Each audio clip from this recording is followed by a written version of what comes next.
Manusia sebagai makhluk sosial membutuhkan yang namanya interaksi. Seperti yang kita ketahui, di dalam interaksi tidak mungkin terjadi pada diri sendiri.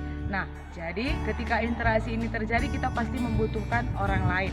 Ada satu pepatah yang mengatakan bahwa sepi mengajarkan kita arti kebersamaan, dan kebersamaan itu mengajarkan kita untuk saling menghargai. Nah, jadi topik kita untuk hari ini adalah mengenai komunitas dan jenis-jenis komunitas. Nah, Ibu harapkan kalian dapat memahami materi kita untuk hari ini dan juga tetap jaga kesehatan, kerjakan tugasmu tepat pada waktunya. Salam sehat, salam SFD. Terima kasih. Kita masuk pada tujuan pembelajaran. Adapun tujuan pembelajaran kita seperti biasa, setelah mengikuti kegiatan pembelajaran ini, anak-anak kami diharapkan dapat yang pertama secara energi dan bersukacita mampu memahami pengertian komunitas, konsep komunitas, dan komponen komunitas. Yang kedua, setelah memahami itu semua, kalian dapat meningkatkan fraternitas melalui keramah tamahan, mengutamakan saudara dan cinta kasih dalam mengikuti yang namanya komunitas sosial. Nah, sebenarnya komunitas sosial ini tidak asing lagi di telinga anak-anak kami sekalian. Di sini komunitas di sekitar kita juga banyak yang kita ketahui, atau bahkan pada saat ini kalian merupakan salah satu anggota dari komunitas. Oke, langsung kita masuk pada pengertian komunitas menurut George Hillary Jr. Nah, jadi menurut dia, komunitas itu adalah kelompok sosial masyarakat yang tinggal di wilayah dan daerah yang sama untuk melakukan hubungan sosial dan kontak sosial. Jadi di dalam komunitas sosial itu mereka memiliki yang namanya interaksi sosial. Yang kedua, menurut Fairy, pertemuan face to face, tatap muka dalam masyarakat dalam jumlah kecil atau besar untuk bersama-sama membentuk keterikatan sosial yang intens, ya, tatap muka membentuk kebersamaan yang dekat. Nah, jadi sebenarnya komunitas ini sendiri merupakan sebuah kelompok ataupun hampir sama dengan masyarakat. Tetapi kalau komunitas ini dia lebih erat. Maksudnya lebih erat karena apa? Di dalam satu kelompok itu terdapat visi dan misi sebagai latar dari pembentuk komunitas, visi dan misi yang sama, ya. Jadi mereka memiliki tujuan yang sama, itu maksudnya. Oke. Nah, lalu langsung kita masuk pada contoh komunitas sosial. Yang pertama itu ada komunitas pertanian. Oke. Nah, dalam komunitas pertanian ini pada dasarnya pastinya lebih banyak dijumpai pada masyarakat pedesaan, ya, Gemeenschap. Ya, ini sudah pernah kita pelajari di pelajaran sebelumnya ketika di masyarakat desa, karena pertanian ini identik dengan masyarakat yang tinggal di desa. Nah, jadi mereka memiliki kebudayaan khusus atau adat khusus yang hanya berlaku untuk komunitas tersebut. Jadi komunitas tersebut biasanya terdiri dari beberapa orang. Jadi biasanya dalam komunitas ini terdapat juga beberapa anak-anak muda. Kalau misalnya mereka tinggal di daerah perkotaan, mereka membentuk sebuah komunitas yang ditujukan untuk membangun ataupun memajukan pertanian di daerah mereka. Lalu yang kedua ini ada komunitas lokal. Komunitas lokal ini artinya adalah masyarakat yang ada di wilayah tertentu membentuk forum atau tempat kesatuan untuk masyarakat lokal. Jadi latar belakang dari pembentukan komunitas ini adalah kesamaan geografis yang sama atau wilayah tempat tinggal. Nah, lalu ada komunitas pendidikan.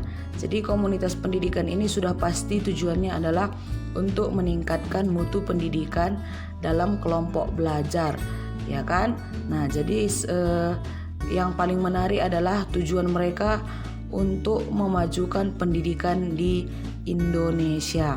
Karena seperti yang kita ketahui, pendidikan ini sangat-sangat dibutuhkan. Ibu rasa di Tanah Karo pun banyak komunitas-komunitas pendidikan yang tujuannya untuk memajukan pendidikan anak-anak yang ada di Tanah Karo. Nah, jadi ini adalah beberapa contoh dari komunitas sosial. Nah, ternyata dalam komunitas sosial ini juga didasari oleh yang namanya lokalitas. Lokalitas itu apa? Lokalitas itu sendiri adalah tempat tinggal yang dimiliki oleh suatu masyarakat. Nah, jadi tempat tinggal ini biasanya membentuk yang namanya solidaritas yang kuat dalam masyarakat. Baru secara umum masyarakat berfungsi sebagai ukuran untuk menggarisbawahi hubungan antara kelompok-kelompok. Ya, tetapi ternyata satu tempat tinggal itu tidak hanya itu yang dibutuhkan. Ternyata harus ada perasaan dalam komunitas.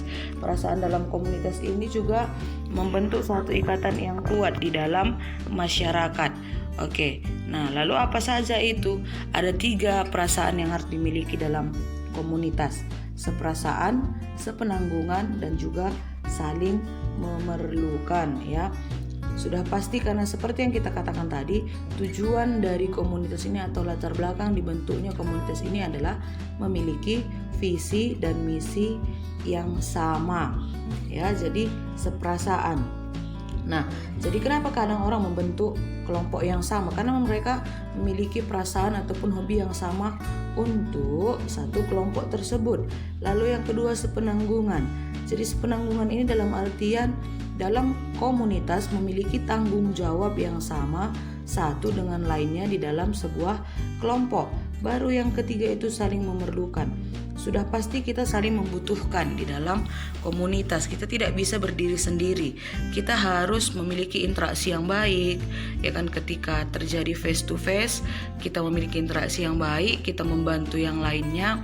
Nah, maka akan terbentuk satu komunitas dengan solidaritas yang kuat. Karena kita tadi memiliki tujuan yang sama.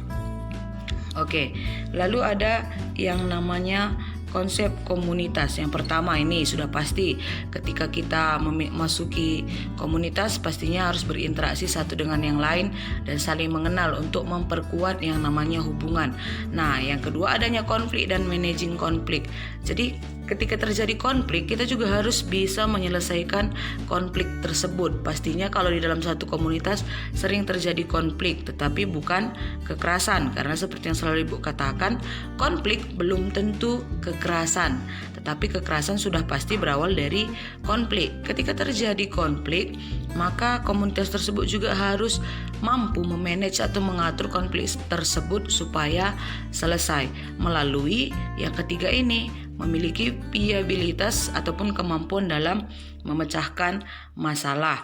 Ya, jadi komunitas ini bertanggung jawab untuk menyelesaikan masalah yang dialami oleh setiap anggota kelompok. Lalu yang keempat, memiliki kesempatan untuk berpartisipasi aktif. Jadi ketika kita sudah masuk ke dalam satu komunitas, kita harus berperan aktif.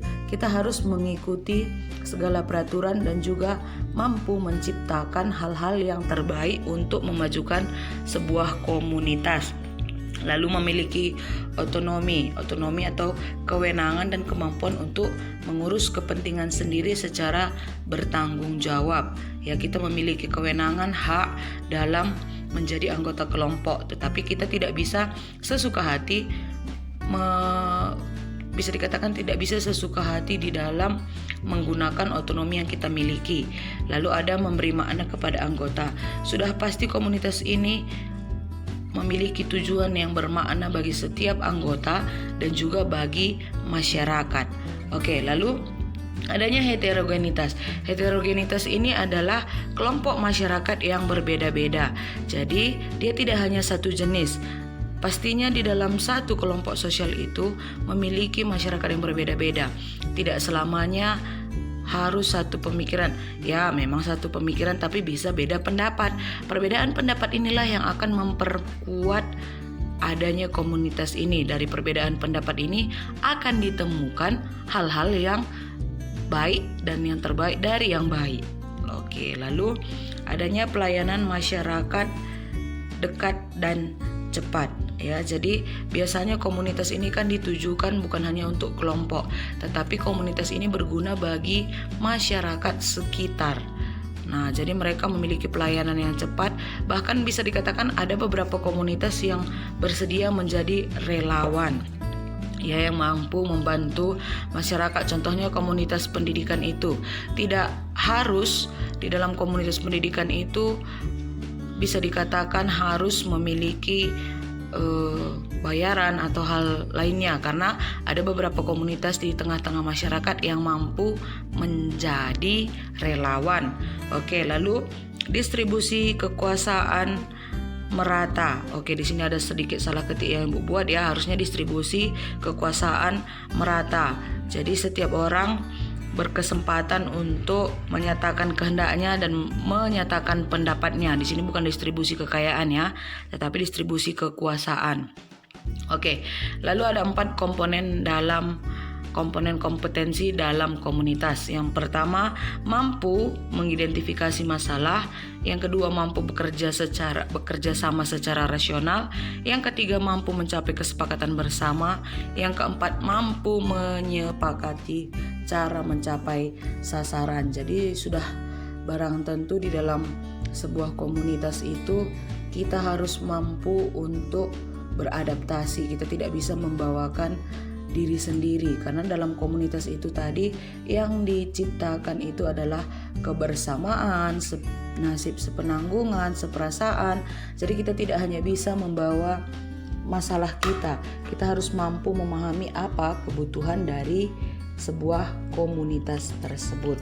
Nah, jadi materi kita cukup sampai di sini. Ibu rasa anak-anak kami sekalian dapat memahami apa komunitas tersebut.